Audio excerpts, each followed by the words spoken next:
गिबियावनो गासिबो रायजो राजासिम दिनै काति गासा नालाय थ' काति गासानि गाहाम हामलायथिखौ बाहरनाय जाबाय ओमफ्राय दिनै जोंखौ बेयाव इनभाइट खालामनो थाखाय थैंक यू सो मच फंबायनिसिम आरो लोगोसे माने कंग्रेचुलेसनबो आरो मोनसे बेनो खोथा जे दहाय जेरै फंबाया सोंबाय दानि लाइमोनफोरा थारमाने जों खालि साख्रिल' नागिरना बाहेरायाव थाङो आं सानो थारमाने लाइफआथ' रिक्स तो खाली साख्रिखौल' लाया गारा बयबो थारमाने एसे रिक्स लानानै जुदि एसे सानो बिजनेसफोर मावनो दानाथ' गोबां ओंखारबायबो तो बिदिनो साननांगौ होननानै आं माने सानो आरो तो एसे रिक्स लानांगौ लाइफआव साख्रिखौल' माने साख्रिखौबो ट्राइ खालामनांगौ खालि जे साख्रिखौनो माने नेबाय थागोन बिदि नङा बा बाहेरायाव थाङा गारा गावनि हा दङ मा दङ गुबुन दाना लामाफोर दङ तो एसे नाजानांगौ बेनोसै फार्स्टआवथ' आं फंबायखौ कंग्रेचुलेसन होबाय मानोना ग्रीनलैंड हटेल बे जाहैबाय जोंना मानास रोडआवनो सौरागुरि होनो कालपानि बाजारनि खाथियावनो तो बे जाहैबाय आंनि एकदम बेस्ट फ्रेंडनि फंबाय रनजित तो आसा लाखिगोन रायजो राजाफोरा मानासाव जेब्ला फैयो बा बे लामाथिं जेब्ला फैयो फैनानै बेयाव हटेलाव बेयाव आइटेमफोरा ओंखाम आरो मा होनो फास्ट फुडबो मोनजोबगोन तो आसा लाखियो बेयाव फैयो आरो जोंनि जिहेतु ट्रेडिशनेल फुडफोरखौ बेयाव मोनजोबगोन आरो मा आइटेम मोनो बिथाङा बुंसिगोन दावबायारिफोरनि थाखाय मा फोरमायहरगोन बेयाव फैनानै एकदम जोंनि बर' डिशखौ मोनजागोन होननानै आसा लाखिदों आरो आं सोंबाय फंबायखौ मा डिश मोनगोन होननानै बेयाव खुनु बै बेलेग रेस्टुरेन्ट बादि मालाय रेस्टुरेन्ट बादि जेनेबा मस्ला मस्लि माबा माने पुरा एकदम जोंना लकेल जि एथेनिक फुड होनो बेखौ मोनजागोन होननानै माने बुंदों फंबाया तो फैदो दावबायारिफोरा बेयाव फैनानै न'नि बादि टेस्ट मोनगोन दिनै जों बोराय बुरैखौ माने बेयाव बेखेवनो थाखाय एक्चुअलि जोंखौ लिंनाय जादों तो आं माने गोसो गोरबोनिफ्राय आं साबायखर मानोना जों सानैखौबो लिंदों बेयाव बेखेवनो तो मोजां मोनदों मानोना जोंना बर' लाइमोनफोरा दा गावनो माने रेस्टुरेन्ट हक बा जिखुनु जोंनि बिजनेसाव दा जे आवगायबोगासिनो दं तो बेखौनो आं बेस्ट अफ लाक होबाय आरोबाव आंथ' सानो बेयाव जोंनि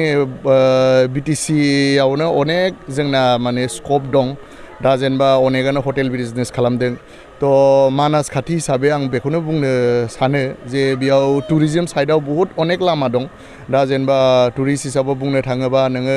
जुदि बेयाव जुदि एसे जुदि नोङो जुदि हाफोर बा खाथि खालानि गामिफोरनि मानसिफोरा जुदि हमस्टे टाइप खालामनो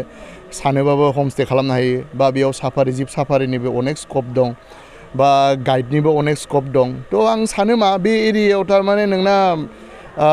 माने गाव साबलम्बी जानो थाखाय अनेक लामा दं बिनिखायनो बाहेरायाव थांनानै जे माबा मावनांगौ आं बेखौ साना आरो बेयावनो अनेक स्कप दं आंनि गोदान एक्चुअलि सावथुन अलरेडि रिलिज जाबाय बोसोन होननाय आरो खांख्राइ होननाय तो रायजो राजाफोरा आंनि सावथुनखौबो नायफैदो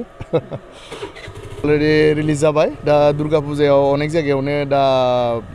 गामि गामि देखायनाय जागोन अलरेडि बुक खालामगासिनो दं दिनैयो सौरागुरि गामियाव कालपानि बाजार बाक्सा मानास रोडआव जितु दिनै आङो मोनसे रेस्टुरेन्ट बहुत आसा खालामनानै दिनै बेखेवनाय जाबाय दा आं बेखौनो सानो आरो जे आं जिमान हायो मोजां क्वालिटि मोजां सार्भिस होनायनि नाजागोन ओमफ्राय जेब्ला मानसिफोरा इखैजा बेरायनो फैयो मानास खैजा मालाबा आंनाव रेस्टुरेन्टआव फैनानै हाबनानै एसेमान माबायदि सार्भिस माबायदि क्वालिटि बेखौ नायनानै टेस्ट खालामलांबा आं गोजोननाय मोनगोन आरो मा मोननाय जागोन बेयाव ओंखाम थागोन ओमफ्राय ट्रेडिशनेल जुदि जोंनि बर'नि ओंख्रिफोर ना बेदर बेखौ जों सिम्पोल भाबै थारमाने बर'नि बायदि माने अन्न गुबुन मानसिनि बायदि थारमाने मस्ला टस्ला इमान होआ प्लेन हिसाबै जोङो थारमाने सार्भिस खालामगोन आरो सावनाय बेदरखौबो मोनगोन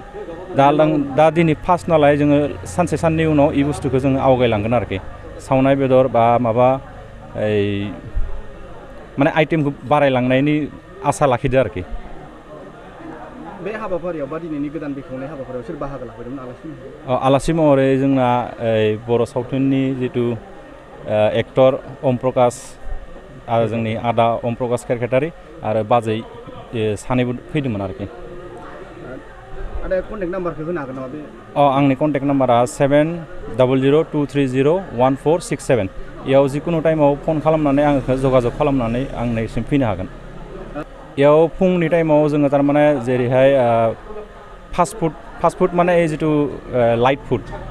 पर'था इफोरखौ होगोन रुटि सुटि थागोन ओमफ्राय सानजौफु 11टासोनिफ्राय ओंखामनि माबाखौ सार्भिसखौ होगोन ओमफ्राय मोनायाव मेक्सिमाम एसे भिलेज एरिया नालाय